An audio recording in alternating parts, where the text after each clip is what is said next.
वक्रतुंड महाकाय सूर्यकोटि समप्रभः निर्विघ्नं कुरु मे देवा सर्वकार्येषु सर्वदा। ओम गणेशाय नमः। आप सभी का मेरे YouTube चैनल भक्ति सागर में पुनः स्वागत है। आज के अपने इस वीडियो में हम अनंत चतुर्दशी व्रत कथा का श्रवण करेंगे। अनंत चतुर्दशी के व्रत का शास्त्रों में खास महत्व है। अनंत चतुर्दशी पर भगवान विष्णु के अनंत स्वरूप की पूजा होती है और हाथ में 14 गांठों वाला धागा अनंत धागा बांधा जाता है। ऐसा करने से माँ लक्ष्मी की प्रसन्नता प्राप्त होती है। अनंत चतुर्दशी की पूजा में कथा का पाठ करने का बहुत अधिक महत्व है। आप भी जानें यह कथा। एक बार महाराज युधिष्ठिर ने राजसूय यज्ञ किया और यज्ञ मंडप का निर्माण बहुत ही सुंदर व अद्भुत रूप से किया गया। उस मंडप में जल की जगह स्थल तो स्थल की जगह जल की भांति प्रतीत होता था।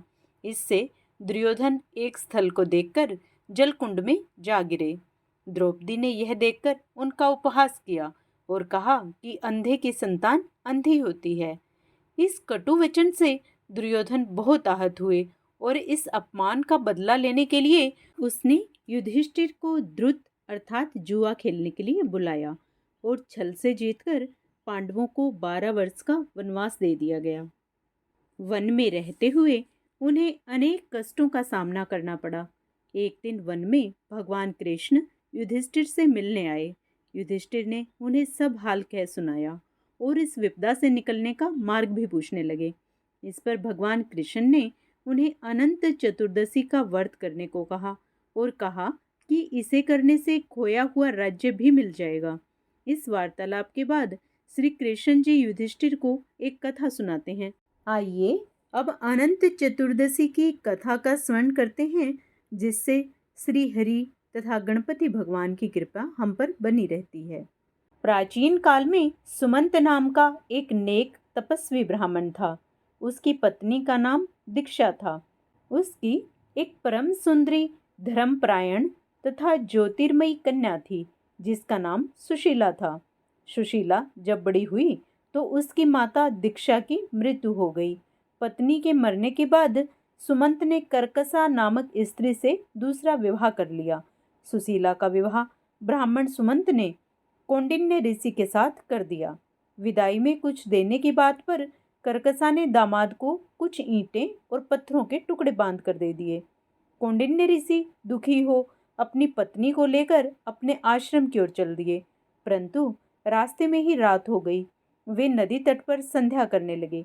सुशीला ने देखा वहां पर बहुत सी स्त्रियां सुंदर वस्त्र धारण कर किसी देवता की पूजा कर रही थी। सुशीला के पूछने पर उन्होंने विधि पूर्वक अनंत व्रत की महत्ता बताई। सुशीला ने वहीं उस व्रत का अनुष्ठान किया और 14 गांठों वाला डोरा हाथ में बांधकर ऋषि कौंडिन्य के पास आ गई। कौंडिन्य ने सुशीला से डोरे के बारे में पूछा तो उसने सारी बात बता दी। उन्होंने डोरे को तोड़कर अग्नि में डाल दिया।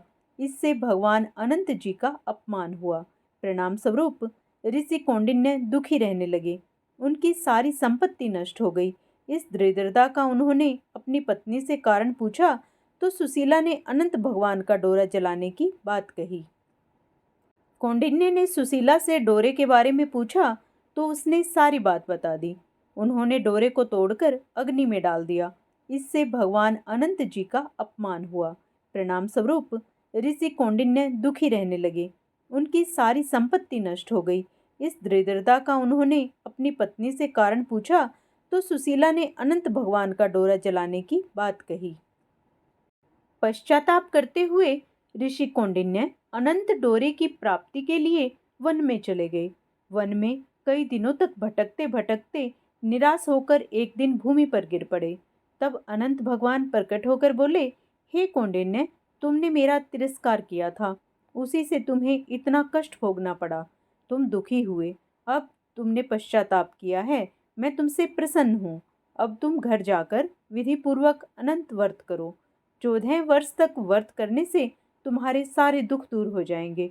तुम धन धान्य से संपन्न हो जाओगे। कौंडिन्य ने वैसा ही किया और उन्हें सारे क्लेशों से मुक्ति मिल गई। श्री कृष्ण की आज्ञा से युधिष्ठिर ने भी अनंत भगवान का व्रत किया, जिसके प्रभाव से पांडव महाभारत के युद्ध में विजयी हुए और चिरकाल तक राज्य करते रहे। अब अनंत चतुर्दशी का व्रत करने के महत्व को जानते हैं। अनंत चतुर्थी के दिन भगवान श्री हरि की पूजा की जाती है। यह व्रत भाद्रपद के शुक्ल पक्ष की चतुर्दशी तिथि को किया जाता है। इस व्रत में सूत या रेशम के धागे को लाल कुमकुम से रंग के उसमें 14 गांठें लगाकर हाथ में बांधा जाता है। इस अनंत रूपी धागे को पूजा में भगवान पर चढ़ाकर व्रती अपनी बाजू में बांधते हैं। पुरुष दाएं और स्त्रियां बाएं हाथ में अनंत धागा बांधती हैं। ऐसी मान्यता है कि यह अनंत हम पर आने वाले सभी कष्टों से रक्षा करता है। यह अनंत डोरा भगवान विष्णु को प्रसन्न करने के लिए तथा अनंत फल देने वाला माना गया है। यह व्रत धन पुत्रादि की कामना से किया जाता है। इस दिन नए डोरे के अनंत को धारण करके पुराने का विसर्जन किया जाता है। अग्नि पुराण के अनुसार व्रत करने वाले को 1 सेर आटे की मालपुआ अथवा पूड़ी बनाकर पूजा करनी चाहिए और उसमें से आधी ब्राह्मण को दान दे दें और शेष को प्रसाद के रूप में बंधु बांधवों के साथ ग्रहण करें। इस व्रत में नमक का उपयोग निषेध बताया गया है। ऐसी मान्यता है कि यदि किसी व्यक्ति को अनंत रास्ते में पड़ा मिल जाए तो उसे भगवान की इच्छा समझकर अनंत व्रत तथा पूजन करना चाहिए। यह व्रत पुरुषों और स्त्रियों के समस्त पापों को नष्ट करने वाला माना गया है। इस व्रत के प्रभाव से ही पांडवों ने अपने भाइयों सहित महाभारत का युद्ध जीत अपना राज्य पुनः प्राप्त किया था। कथा का पूर्ण पुण्य लाभ पाने के लिए अब अंत में हम श्री हरि की आरती करेंगे। ओम जय जगदीश हरे, स्वामी जय जगदीश हरे। भक्त जनों के संकट, दास जनों के अवगुण क्षण में दूर करे। ओम जय जगदीश हरे। जो ध्यावे फल पावे, दुख विन से मन का। प्रभु दुख विन से मन का। सुख संपत्ति घर आवे, कष्ट मिटे तन का। ओम जय जगदीश हरे। मात पिता तुम मेरे, शरण गेहूँ मैं किसकी। प्रभु शरण गेहूँ मैं किसकी। तुम बिन और ना दूजा, प्रभु बिन और ना दूजा।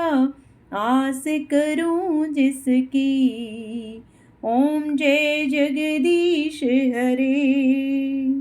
तुम पूर्ण परमात्मा, तुम अंतर्यामी। स्वामी तुम अंतर्यामी। पार ब्रह्म परमेश्वर, तुम सबके स्वामी। ओम जय जगदीश हरे। तुम कथाएं सुनने के लिए कृपया मेरे चैनल को सब्सक्राइब अवश्य करें और वीडियो अगर पसंद आता है तो लाइक करें। जय श्री हरि।